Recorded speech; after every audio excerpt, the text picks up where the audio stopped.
പുതിയ തട്ടിപ്പ്, ഉയർന്ന സുരക്ഷാ മുന്നറിയിപ്പ്. എല്ലാവരും സൂക്ഷിക്കുക. വീട് കൊള്ളയടിക്കാനുള്ള ഏറ്റവും പുതിയ മാർഗവുമായി ഒരു തട്ടിപ്പുകാർ ഹോം അഫയേഴ്സ് ഓഫീസർമാരായി നടിച്ച് വീടാന്തരം കയറുന്നുണ്ട്. അവരുടെ കൈവശം രേഖകളും ആഭ്യന്തര മന്ത്രാലയത്തിന്റെ ലെറ്റർ ഹെഡും ഉണ്ട്. കൂടാതെ വരാനിരിക്കുന്ന സെൻസസിനായി എല്ലാവർക്കും സാധുവായ തിരിച്ചറിയൽ കാർഡ് ഉണ്ടെന്ന് സ്ഥിരീകരിക്കാൻ അവകാശപ്പെടുന്നു. അവർ വീടുകൾ കൊള്ളയടിക്കുന്നു. സർക്കാരിന്റെ ഭാഗത്തു നിന്നും അത്തരത്തിലുള്ള ഒരു നടപടിയും ഉണ്ടായിട്ടില്ലെന്നത് അറിയുക.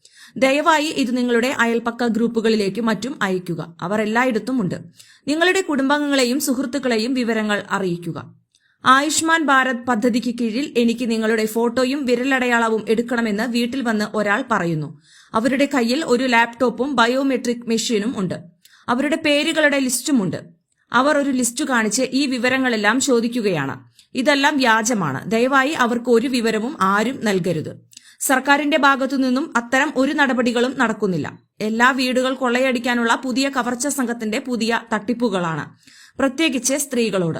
വീട്ടിൽ വരുന്നവർ തിരിച്ചറിയൽ കാർഡ് കാണിച്ചാലും അവരെ വീടിനുള്ളിൽ പ്രവേശിപ്പിക്കരുത്. വീടിന്റെ വാതിൽ ഒരു കാരണവശാലും തുറക്കരുത്. വിവരങ്ങൾ ഒന്നും നൽകരുത്. എല്ലാവരുടെയും അറിവിലേക്കായി ഈ പോസ്റ്റ് അയക്കുന്നു. എല്ലാവരും ജാഗ്രത പാലിക്കുകയും ഗ്രൂപ്പിൽ ഇല്ലാത്തവരോട് വിവരങ്ങൾ പറയുകയും വേണം. എല്ലാവരും ജാഗ്രത. സ്കൂൾ പരിസരത്ത് മയക്കുമരുന്ന് വിൽപ്പന സംശയം തോന്നിയാൽ എക്സൈസ് ഡിപ്പാർട്ട്മെന്റിനെ പരാതി അറിയിക്കാൻ മടിക്കരുത്.